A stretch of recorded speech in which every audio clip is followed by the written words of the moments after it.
करते हैं pure substances की, कि प्योर सब्सटेंसेस क्या होते हैं, what are pure substances. A pure substance is a form of matter that has a fixed composition and uniform property throughout. एक matter की ऐसी फॉर्म जिसकी कंपोजिशन भी फिक्स हो और जिसकी प्रॉपर्टीज हर एक जगह एक जैसी हो, उस फॉर्म ऑफ सब्सटेंस को, उस फॉर्म ऑफ मैटर को हम क्या बोलते हैं, प्योर सब्सटेंस बोलते हैं। प्योर सब्सटेंस की पहली खास बात क्या है कि वो एक ही टाइप के पार्टिकल से बना हुआ होता है। It contains only one type of particles, या तो वो पार्टिकल एलिमेंट होगा या वो पार्टिकल क्या होगा, कंपाउंड होगा, यानी कि एक ही तरीके के पार्टिकल से बना हुआ होता है। दूसरी खास बात क्या होती है, किसी भी फिजिकल मेथड से इसको हम सिंपल सब्सटेंसेस में सेपरेट नहीं कर सकते। It cannot be separated into simpler substances by physical methods. Physical methods जैसे कि फिल्ट्रेशन, हैंड पिकिंग, इनसे हम लोग प्योर सब्सटेंसेस को सेपरेट नहीं कर सकते। अगर हम एग्जाम्पल की बात करें तो oxygen, gold, water, sodium chloride, ये किसके एग्जाम्पल्स हैं, प्योर सब्सटेंसेस के। अब अगर हम की पॉइंट्स पर नजर डालें तो प्योर सब्सटेंस क्या होगा, जिसकी कंपोजिशन हर जगह क्या होगी, सेम होगी, जिसका डेफिनेट बॉइलिंग और मेल्टिंग पॉइंट होगा, यानी कि मेल्टिंग पॉइंट और बॉइलिंग पॉइंट भी फिक्स होगा, चेंज नहीं होगा, और ये हमेशा कैसा होगा, होमोजीनियस, यानी कि pure substances are always homogeneous. So I hope कि आपको ये समझ आ गया होगा कि प्योर सब्सटेंसेस क्या होते हैं। अगर मैं बात करूं प्योर सब्सटेंसेस के टाइप्स की, तो प्योर सब्सटेंसेस को टू टाइप्स में हम डिवाइड करते हैं। एक होते हैं हमारे पास एलिमेंट्स और दूसरे होते हैं हमारे पास कंपाउंड्स। शुरुआत करते हैं एलिमेंट से। What are elements? An element is a pure substance that is made up of only one type of atom and cannot be broken down into simpler substances by any physical or chemical means. यानी कि element एक ऐसा pure substance होता है जो सिर्फ और सिर्फ एक ही टाइप के एटम से बना हुआ होता है, प्लस जिसको हम लोग किसी भी फिजिकल या केमिकल मेथड से हम लोग सिंपल सब्सटेंसेस में नहीं तोड़ सकते। ऐसे प्योर सब्सटेंसेस को एलिमेंट्स कहा जाता है। एलिमेंट्स की सबसे खास बात क्या होती है कि इसकी जो कंपोजिशन होती है वो फिक्स्ड होती है।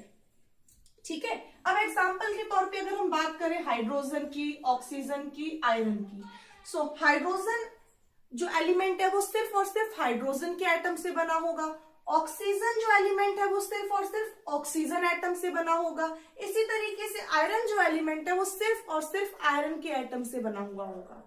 अगर हम बात करें एलिमेंट्स के क्लासिफिकेशन की, सो एलिमेंट्स को मेटल्स, नॉन मेटल्स और मेटलॉइड्स, इन तीन तरीके से हम क्लासिफाई कर सकते हैं। मेटल्स, नॉन मेटल्स, मेटलॉइड्स के बारे में हमने 10th क्लास में भी पहले पढ़ा हुआ है। मेटल्स कैसे सब्सटेंसेस होते हैं? मेटल ऐसे एलिमेंट्स, ऐसे प्योर सब्सटेंसेस होते हैं जो कि शाइनी इन अपीयरेंस होते हैं, गुड कंडक्टर होते हैं इलेक्ट्रिसिटी के, हीट के, इसके अलावा जो मैलिएबल होते हैं, डक्टाइल होते हैं, स्ट्रांग होते हैं, ऐसे सब्सटेंसेस को हम मेटल्स कहते हैं। एग्जाम्पल के तौर पे iron, copper, aluminium, gold, silver, sodium, ये सब किसके एग्जाम्पल्स हैं? ये सब मेटल्स के एग्जाम्पल हैं। अब हम बात करते हैं नॉन मेटल्स की। सो नॉन मेटल्स कौन से सब्सटेंसेस होंगे? नॉन मेटल्स ऐसे एलिमेंट्स, ऐसे सब्सटेंसेस होंगे जो डल इन अपीयरेंस होंगे, जो पुअर कंडक्टर होंगे हीट और इलेक्ट्रिसिटी के, जो नॉन मैलिएबल होंगे, नॉन डक्टाइल होंगे। एग्जाम्पल के तौर पे oxygen, nitrogen, fluorine, chlorine, carbon, sulphur और फॉस्फोरस। अब बात करते हैं मेटलॉइड्स की। सो मेटलॉइड्स क्या होते हैं? मेटलॉइड्स ऐसे सब्सटेंसेस होते हैं जो मेटल्स और नॉन मेटल्स दोनों की ही प्रॉपर्टीज शो करते हैं। एग्जाम्पल के तौर पे सिलिकॉन, जर्मेनियम, आर्सेनिक और एंटीमनी। सो आई होप कि आपको एलिमेंट्स का कंसेप्ट क्लियर हो गया होगा।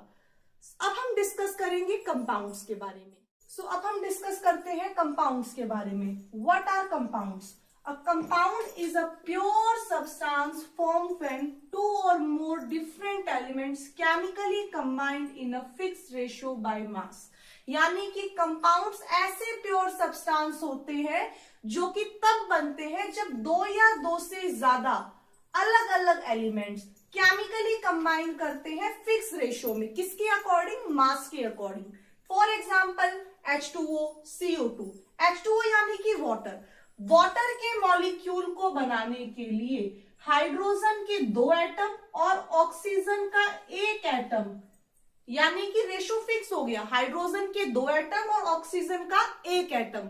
जब ये केमिकली कंबाइन करेंगे तब हमारे पास वाटर मॉलिक्यूल की फॉर्मेशन होगी। इसी तरीके से carbon dioxide, carbon dioxide compound को बनाने के लिए कार्बन का 1 एटम और ऑक्सीजन के कितने, 2 एटम, केमिकली कंबाइन होते हैं फिक्स रेशियो में बाय मास के अकॉर्डिंग। सो कंपाउंड्स क्या होते हैं, कंपाउंड्स ऐसे प्योर सब्सटेंस होते हैं जो 2 या 2 से ज्यादा अलग अलग एलिमेंट्स के केमिकली कंबाइंड, यानी कि केमिकली बॉन्ड बनाने की वजह से बनते हैं। और वो केमिकली कैसे जुड़ते हैं, वो अपने मास के अकॉर्डिंग फिक्स रेशियो में जुड़ते हैं। अब अगर हम बात करें कंपाउंड्स की प्रॉपर्टीज की, तो इसका कंपोजिशन भी फिक्स हुआ। अब आप कहोगे कि कंपोजिशन फिक्स कैसे हुआ, एलिमेंट तो डिफरेंट है, लेकिन जिस रेशो में वो कंबाइन कर रहे हैं वो रेशो क्या है, फिक्स्ड है, इसीलिए फिक्स कंपोजिशन है। इसके अलावा इसको केमिकल मेथड से ही हम क्या कर सकते हैं, सेपरेट कर सकते हैं। यानी कि वाटर मॉलिक्यूल में से, अगर वाटर के कंपाउंड में से अगर हाइड्रोजन और ऑक्सीजन को अलग अलग करना हो, सो हम केमिकल मेथड से उसको सेपरेट आउट कर सकते हैं। अगर हम बात करें कंपाउंड्स के प्रॉपर्टीज की, सो कंपाउंड्स जैसा कि हमने कहा 2 या 2 से ज्यादा अलग अलग एलिमेंट्स, अब हर एक एलिमेंट की अपनी अलग प्रॉपर्टी होती है। सो जो कंपाउंड जो बनेगा वो अपने जिन एलिमेंट से मिलकर के बना है उससे उसकी प्रॉपर्टी, उस कंपाउंड की प्रॉपर्टी टोटली डिफरेंट होगी। यानी कि एलिमेंट, जिन एलिमेंट से वो बना है उसकी प्रॉपर्टी अलग, और जो कंपाउंड हमारा बना है, नया कंपाउंड जो फॉर्मेशन हुआ है, उसकी प्रॉपर्टी डिफरेंट हुई। अब बात करते हैं कंपाउंड्स के क्लासिफिकेशन की। तो कंपाउंड्स को 2 तरीके से क्लासिफाई किया जाता है, ऑर्गेनिक कंपाउंड्स और इनऑर्गेनिक कंपाउंड्स। अब हम बात करें ऑर्गेनिक कंपाउंड्स की। सो ऑर्गेनिक कंपाउंड्स ऐसे कंपाउंड्स होते हैं जो कि कार्बन और हाइड्रोजन से बने हुए होते हैं। टोटली किससे बने होते हैं, कार्बन और हाइड्रोजन से, लेकिन कभी कभी इसमें ऑक्सीजन, सल्फर, नाइट्रोजन ये एज अ हेटेरो एटम के तौर पे प्रेजेंट हो सकते हैं। यानी कि मेन जो कंपाउंड है वो किससे बना हुआ होगा, आपका उसकी जो स्केलेटल स्ट्रक्चर जो होगा उसका वो बेसिकली किससे बना होगा, कार्बन और हाइड्रोजन से। अब हम बात करें ऑर्गेनिक कंपाउंड्स कहाँ पाए जाते हैं, तो organic compounds basically living organisms में पाए जाते हैं। प्लस ये ज्यादातर कोवलेंट कंपाउंड्स होते हैं, यानी कि ऑर्गेनिक कंपाउंड्स जो होते हैं वो कोवलेंट बॉन्ड के थ्रू जुड़े हुए होते हैं, यानी कि इलेक्ट्रॉन की शेयरिंग करके वो बॉन्ड की फॉर्मेशन होती है। इसीलिए ऑर्गेनिक कंपाउंड्स को कोवलेंट कंपाउंड्स भी कहा जाता है। एग्जाम्पल के तौर पे मीथेन, इथेनॉल। अब वही हम बात करें इनऑर्गेनिक कंपाउंड्स की। सो इनऑर्गेनिक कंपाउंड्स में कार्बन और हाइड्रोजन प्रेजेंट नहीं होता, यानी कि वो कार्बन और हाइड्रोजन के बने हुए नहीं होते। प्लस ये मिनरल्स में पाए जाते हैं, नॉन लिविंग सब्सटेंसेस में पाए जाते हैं, नॉन लिविंग थिंग्स में पाए जाते हैं। और जो इनऑर्गेनिक कंपाउंड्स होते हैं वो कोवलेंट और आयोनिक दोनों तरह के हो सकते हैं, या तो आयोनिक होंगे या फिर क्या होंगे, कोवलेंट होंगे। एग्जाम्पल के तौर पे H2O, NaCl, NH3, यानी कि वाटर, सोडियम क्लोराइड और अमोनिया। सो आई होप आपको कंपाउंड्स का टॉपिक भी समझ आ गया होगा। सो वीडियो को लाइक कीजिए, चैनल को सब्सक्राइब कीजिए। Thank you so much.